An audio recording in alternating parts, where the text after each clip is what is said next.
Hello Aquarius, this is Foxastrologyjon Tarot here with your astrology and tarot report for September 2019. This is focused on relationships, love in general for you.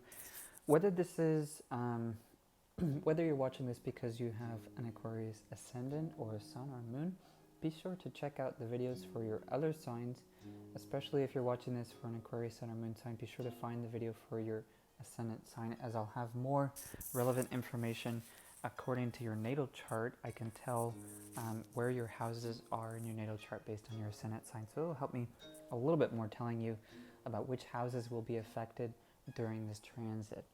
So, starting off on September 2nd, we have a couple of transits. We have Venus squaring Jupiter, we have the Sun in conjunction with Mars, and we have a loose T-square between Venus and Jupiter and Neptune. Now, if you have an Aquarius Ascendant, Leo, which is a sign where the Sun and Venus, Mercury, Mars, they're all sitting in Leo right now. Leo's in your 7th house, which is your house of partnerships. So, seeing as Mars and the Sun are in conjunction in that house, you'll find sort of an infusion of energy, an infusion of will and focus in that area in your life, a drive to make something happen, to sort of assert your will over that area in your life. So as a result, you may feel a deeper focus on your partnership, a deeper focus on balance between you and your partner, whether that's compromise or reaching some goals together. So whether you're single or you're in a partnership, that house will have a little bit more focus this month. Second thing, between Venus and Jupiter, this square may have you feeling a little off-center. So paired with that increased focus, that increased will, you may also feel like you're not really able to focus on any particular area in that part of your life. You may feel sort of off balance or feel like sort of distracted by the many options that are available to you. With the T-square between Venus, Jupiter, and Neptune, this also may have you feeling a little, what's the word? I guess you could say a little focused on social concerns, a little focused on the collective unconscious as well. But here, the suggestion here for you based on these transits here is taking a look at your opportunity for social activity. This isn't necessarily to distract you so much as it is to sort of cater to that need to really see life from other people's perspectives, to see the value of different lifestyles, to see what other people are living like and what their experience is like. And that may help you to feel a little bit more centered, to feel a little bit more purposeful with that. You can put together a good time with some friends, enjoy that sort of energy that's coming in. But ultimately, this energy coming into your house of partnerships, you will definitely feel that. I have here the Ascension card. It's the 7th card in the major section of this deck. This is talking about the balance between your higher calling and your physical body. It's sort of like the idea of the higher self and the lower self. There's things about the physical experience that you do have to manage. You do have to take care of your body. You do have to listen to your feelings, allow your feelings to guide you through situations, and you have to understand your thoughts and where they're at to be able to manage the sort of the monkey brain thing. So be mindful of how this balance can happen. Sometimes you manage your higher calling, you push yourself through certain physical states in order to achieve those goals, and other times you have to manage your physical body and take care of it so that you can continue your journey.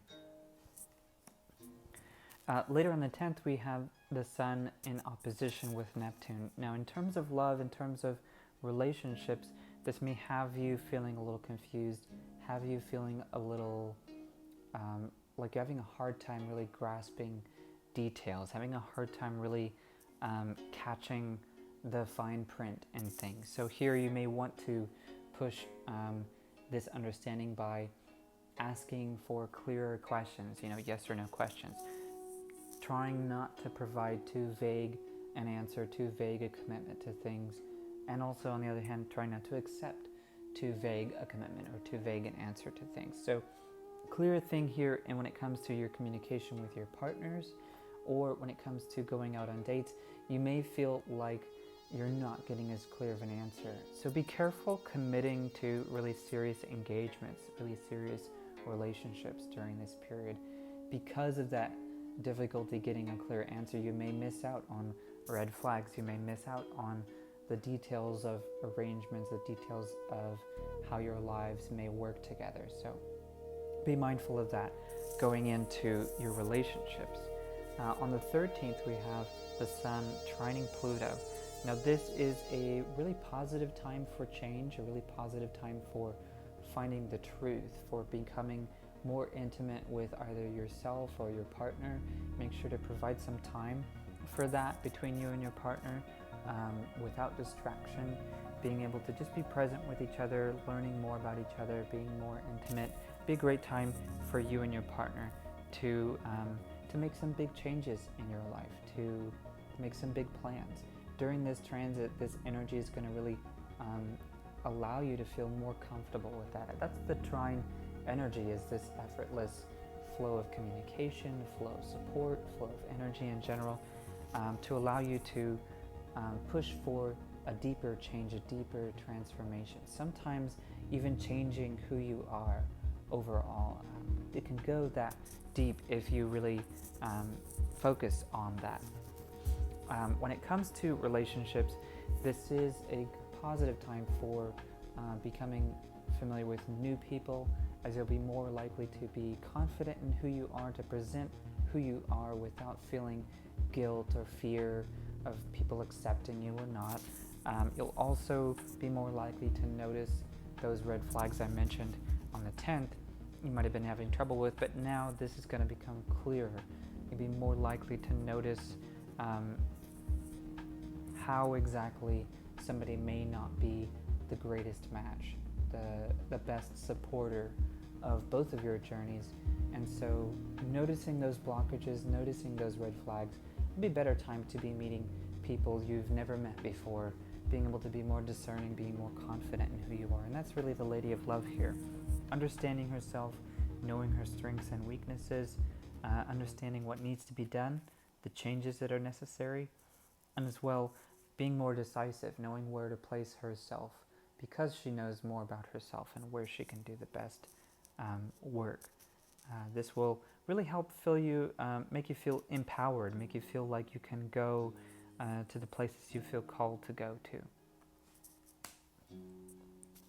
On the 21st, we have Jupiter squaring Neptune. When it comes to Jupiter and Neptune, Neptune's sitting in your corner right now. Neptune's sitting in Aquarius, in the first house, if you have an Aquarius ascendant. If you're an Aquarius sun or moon, it's in conjunction, or will be in conjunction with your natal sun or moon at some point during this period. So this is sort of like Neptune sitting in your corner. During this time, with Neptune close to the sun, you may feel inspired. You may feel more in touch with the collective unconscious. You may feel more likely to self-sacrifice. Neptune rules Pisces, so this may have you feeling a little Piscean, a little fluid, a little adaptable to other people's desires or plans. So here the key thing is, with a square to Jupiter, is this optimism that you're getting here. Opposed, or I guess you could say in a square to Jupiter, you're going to feel overly optimistic, sort of youthfully naive and ambitious and adventurous. This spirit is great. It's nothing to complain about, but with a square you may find more resistance. Ultimately, you may have to work harder to accomplish the same things. That may pay off sooner or later. You won't know. It will be more of a challenge. It will be a test of patience. So here the key thing is avoiding those shortcuts, looking at opportunities to really press through obstacles, to press through those things that may seem a little bit more tedious. When it comes to relationships or romance, you may not want to take shortcuts with your partners, with your prospective partners, going out on dates. Try to avoid those shortcuts. Avoid, skipping the stages in the relationship, whether you've just barely got to know that person and now it's just time you want to skip to intimacy. Here, the point is not to skip those stages, not to be so optimistic that you might avoid important steps in the relationship. On the 25th, we have Venus squaring Saturn. When it comes to Venus squaring Saturn, this means maybe feeling like the stresses, the responsibilities, the tasks in the relationship seem a lot more like tasks and a lot less like the fun, maybe enjoyable sides of the relationship. And so you may feel the need to withdraw, you may feel a little separate from others, you may feel a little weary and tired, burnt out. Here the key thing is a period of rest for you. Saturn sits in Sagittarius, that's your 11th house, which is the house associated with Aquarius. So this may feel like the area that you feel comfortable with will all of a sudden feel taxing, will all of a sudden feel difficult and stressing. Almost like you feel tired of being yourself. So be mindful here, this is a time for rest and regeneration. Allow yourself a chance to self-soothe, take care of your body, take care of your mind, your emotions, be present with yourself, and that may require a little bit more isolation, a little bit more time just being intimate with yourself. Try to avoid just watching movies and sort of spacing out and dissociating or any of that kind of stuff. Be more focused on your feelings, on where you're at, and being present with whatever is stressing you out, and allow yourself to really regenerate more fully from that.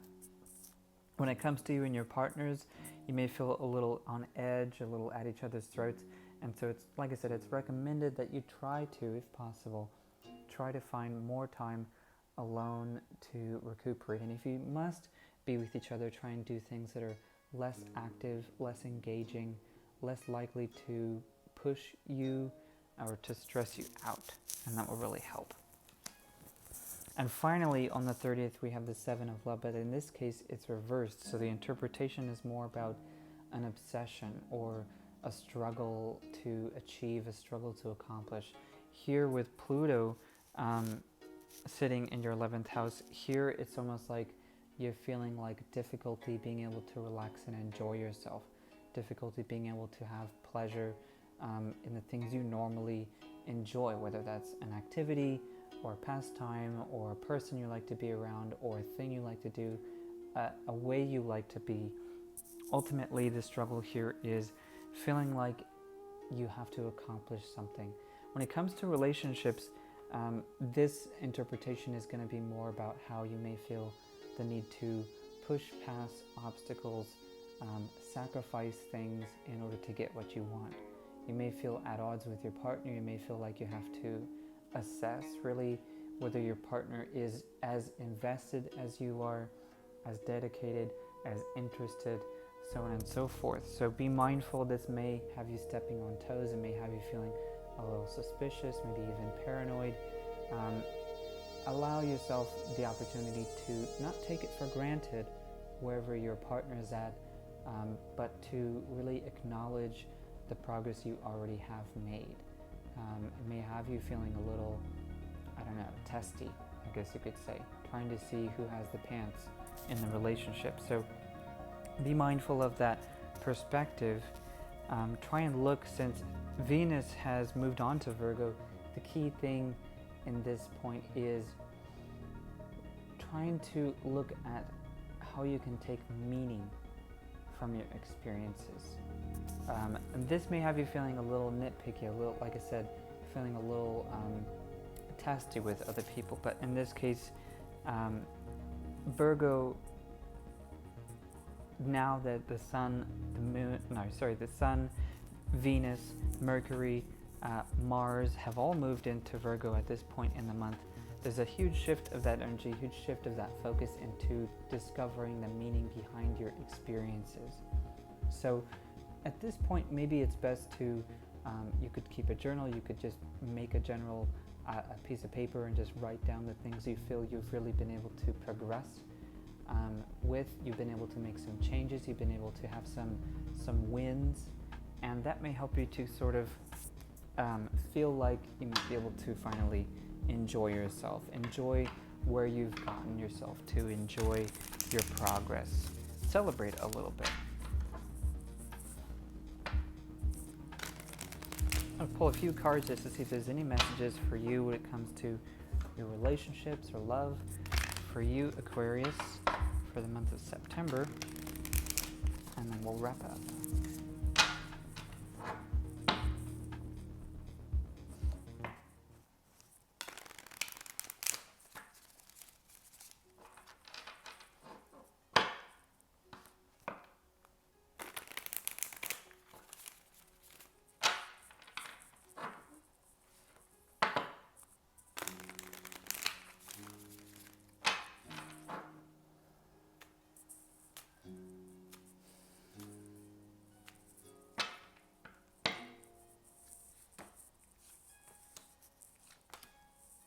All right, so here the message here is the blue heron is about introspection. So maybe this month you may feel with all these distractions with Neptune, transformation and change with Pluto. Here this month may be more about really centering yourself, recollecting yourself, taking a good look at the current state of things, whether that's your mind, your emotions, your physical body, your spiritual kind of place in life, I guess you could say. Blue heron is about taking a good, solid, long look at your current situation. Where are you at? And when it comes to you in your relationships, consider who you are, who you have become, where you're headed in this relationship, or whether you're headed into a relationship. Be really mindful of if that's in alignment with where you want to go, if that's really, if you've really been taking the steps that are necessary to get where you want to be. Take a good look at that, and that will help you during this month. And later on, when it comes to the spider, this is about your plans, how you may weave, if you take a look at the steps you take, the conversations you have, the words you speak, the decisions you make, when you take a long view of that, it's like the spider and how it weaves a web of string by string by string. Eventually there's this network.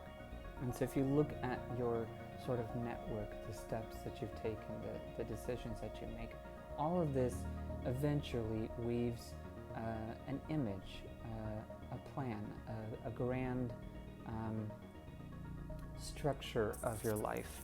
And so when you look at the spider is this message of taking a look at what exactly it is that you're manifesting. How exactly, maybe if you've gotten to a point in your life where you feel disappointed, where you feel like maybe you're not getting where you want to be, that the spider is about maybe the message that your contentment, your ability to be happy or to feel fulfilled is directly your responsibility. It's directly related to where you're at and the steps that you've taken. So I feel like hand in hand, it's not necessarily a judgment. It's not saying like, look at where you're at and this is your fault. It's saying this is part of your responsibility. This is an empowerment, that you do have the ability to weave the future into existence. And it takes one step by one step, one strand by one strand, placing yourself into your own web. And whatever that web looks like, you have to be realistic about what that is, and whatever your vision is for your future, to begin taking those steps. So I feel like even though this is obviously a love reading, sometimes love is more about you. Love is more about your self-love. Love is more about your self-awareness. Having a good assessment of where you are, where you want to go, who you are, who you want to be, that sort of thing can really clue you in when it comes to your partner. knowing what you want and asking for what you want from your partner can go a long, long ways towards having a solid relationship, towards having a solid intimacy and understanding of each other. So this looks like a really great month for you. I'm really encouraged to see what's coming in. I look forward to your feedback. Please let me know how I'm doing with a like. You can just encourage me that way to let me know to keep going, keep making these videos. You can comment below and let me know what this experience was like for you. I look forward to hearing from you, getting to know you, and otherwise subscribe if you want to catch October's report as well as my weekly transits. Sometimes I'll zoom in on some transits and get some more details. Sometimes I also do weekly tarot readings, just in general to guide you a little along the way. So have a good month. Peace.